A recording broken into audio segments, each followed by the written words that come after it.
2 से 4 सितंबर को GST council की मीटिंग में जूते 2500 रुपये की कीमत तक के जूतों पर जीएसटी 12 से 18 से घटकर 5% होने की उम्मीद से जूता व्यापारियों में खुशी की लहर दौड़ गई है। The Agra shoe factors federation का प्रतिनिधिमंडल 25 अगस्त को वित्त मंत्री सुरेश खन्ना से लखनऊ कार्यालय में जाकर मिला, जहां उन्होंने जानकारी देते हुए बताया कि 2500 रुपये तक का बिक्री मूल्य का जूता 5% जीएसटी के दायरे में जाएगा। संभवतः इसकी घोषणा आगामी 2, 3, 4 सितंबर की जीएसटी काउंसिल की मीटिंग में होने की संभावना है। सरकार द्वारा फेडरेशन के प्रस्ताव को मंजूरी दे दी गई है।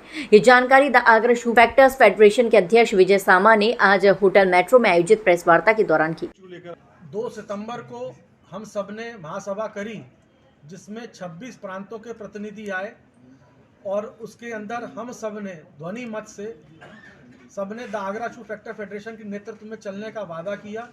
उसी संबंध में हमने आगे माननीय वित्त मंत्री सुरेश खन्ना जी से, जो आगरा आए हमारे फेडरेशन के कार्यालय पे, उनसे बात करी और उन्होंने हमें वादा किया कि वह हमारे वकील के रूप में, हमारे प्रतिनिधि के रूप में इसको आगे तक पहुंचाएंगे। उसी कड़ी में ये आज केंद्र सरकार ने और प्रदेश सरकार के सहयोग से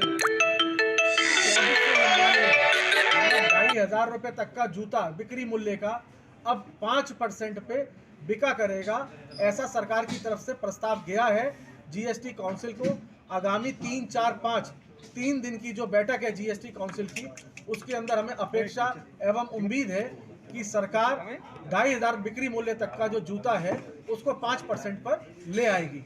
साथ के साथ हमारा उनसे अनुरोध है कि जो रॉ मटेरियल के अंदर प्रमुख लगता है सिंथेटिक और सोल, इसको भी 5% पे अगर सरकार कर देती है तो निश्चित तौर पर जो 300 रुपये का मिसाल के तौर पे एक्सेट्री का जूता है, जो अब जीएसटी कम होने के बाद 270, 275 पे आ जाएगा, अगर रॉ मटेरियल कंपोनेंट्स पर भी अगर जीएसटी 5% के दायरे में ले आते हैं तो निश्चित तौर पे वो 245, 240 तक वो जूता आ जाएगा।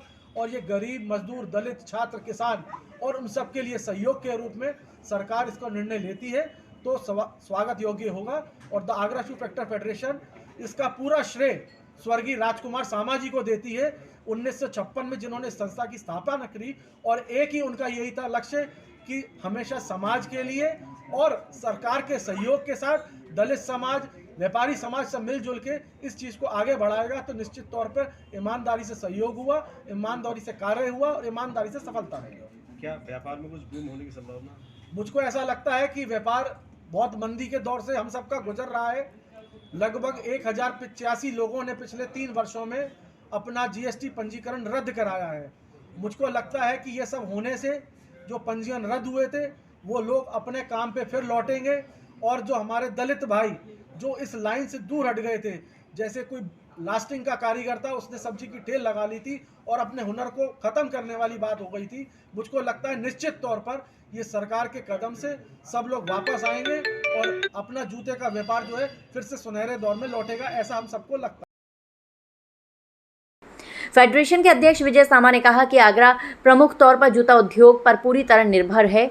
यहाँ लगभग 3.5 लाख परिवार प्रत्यक्ष या अप्रत्यक्ष रूप से जूता कारोबार से जुड़े हैं और अपना पेट पाल रहे हैं, जिसमें ज़्यादातर अनुसूचित जाति एवं पिछड़े गरीब वर्ग के लोग हैं। साथ साथ एमएसएमई के तहत माइक्रो इंटरप्राइजेज, जिसकी सीमा अधिकतम 5 करोड़ टर्नओवर है। जब से जीएसटी की नई दरें 12% लागू हुई हैं, तब से ही यहाँ निरंतर कारोबार घट रहा है और लाखों लोगों की जीविका पर इसका सीधा असर पड़ रहा है। परंतु अब जीएसटी की दरों में कटौती की खबर से व्यापारियों में उत्साह और खुशी का माहौल है।